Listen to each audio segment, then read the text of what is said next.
कभी सोचा है कि सड़क पर गिरे तेल की एक पतली सी परत या फिर साबुन के बुलबुले में वो इंद्रधनुष जैसे रंग कहाँ से आते हैं?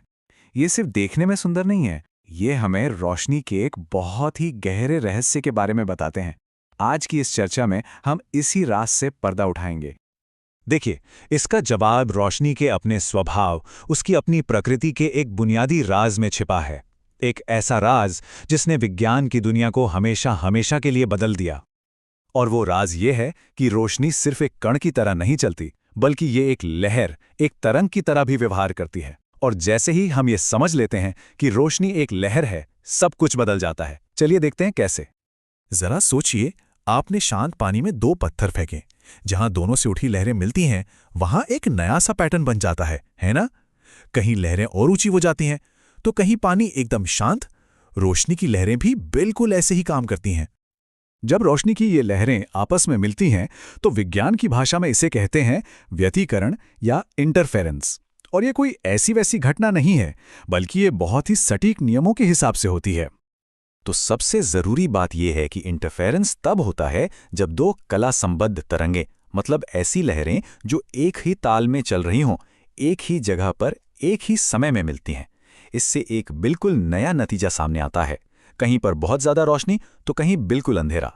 एक साफ सुथरा और टिकाऊ इंटरफेरेंस पैटर्न देखने के लिए रोशनी के स्रोत कला संबद्ध होने चाहिए।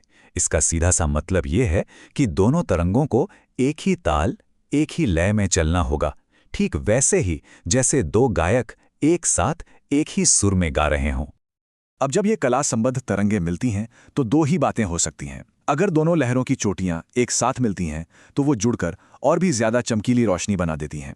इसे कहते हैं संपोषी व्यतिकरण। लेकिन अगर एक लहर की चोटी दूसरी लहर की गहराई से मिलती है, तो वो एक दूसरे को कैंसिल कर देती हैं और वहां अंधेरा हो जाता है। इसे कहते हैं विनाशी व्यतिकरण। तो वैज्ञानिकों ने आखिर ये साबित कैसे किया कि रोशनी सच में एक लहर ही है?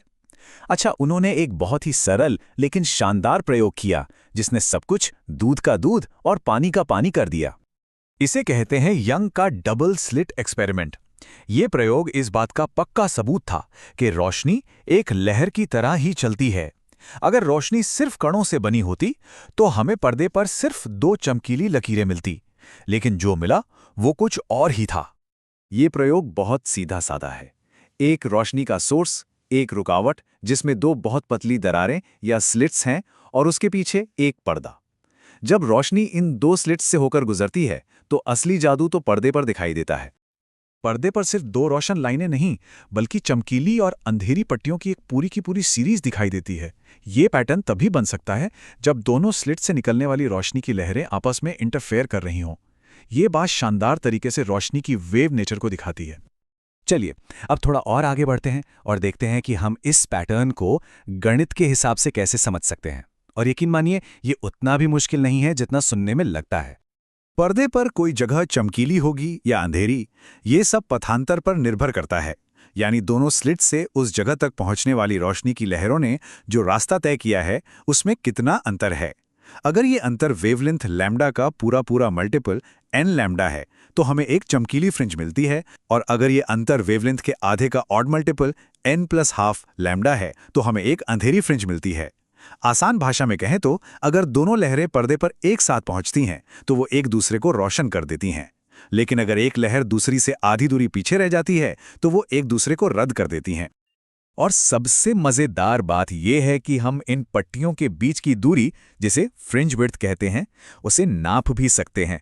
इसके लिए एक बहुत ही काम का फॉर्मूला है, बीटा बराबर लैम्डा गुणा d/d।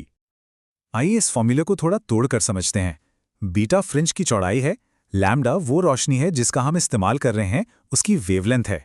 डी स्लिट्स और पर्दे के बीच की दूरी है, और डी दोनों स्लिट्स के बीच की वो छोटी सी दूरी है। तो आप देख सकते हैं कि अगर हम रोशनी का रंग बदलते हैं, यानी लैम्डा, या पर्दे को आगे पीछे करते हैं, यानी डी, तो पट्टियों की चौड़ाई भी बदल जाएगी। तो चलिए इसे असल में करके देखते हैं।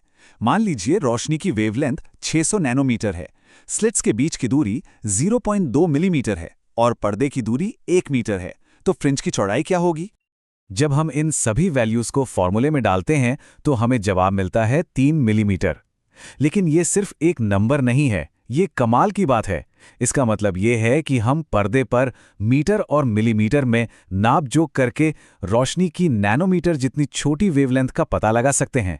यही इस प्रयोग की असली ताकत है। ठीक है, तो हमने काफी कुछ समझ लिया है। आइए अब सबसे जरूरी बातों को फटाफट दोहरा लेते हैं ताकि वो हमेशा के लिए याद रह जाएं। तो याद रखिए, चमकीली फ्रिंज के लिए पथांतर है n लैम्डा, अंधेरी फ्रिंज के लिए है n+½ लैम्डा। फ्रिंज की चौड़ाई रोशनी के रंग और प्रयोग के सेटअप पर निर्भर करती है, और यंग का प्रयोग ही वो क्लासिक सबूत है जो रोशनी की वेव नेचर को साबित करता है। आखिर में रोशनी का इंटरफेरेंस हमें दिखाता है कि कैसे लहरें आपस में मिलकर अद्भुत पैटर्न बना सकती हैं। ये सिर्फ एक खूबसूरत घटना नहीं है, बल्कि एक बहुत ही शक्तिशाली औजार भी है जिससे हम रोशनी के गुणों को बहुत ही सटीकता से माप सकते हैं। तो आज हमने देखा कि रोशनी एक लहर है, लेकिन ये हमें एक और भी बड़े सवाल पर लाकर खड़ा कर देता है। क्या इस ब्रह्मांड में और भी चीजें हैं जो कण होने के साथ साथ लहर की तरह भी बर्ताव करती हैं? इस पर सोचेगा जरूर।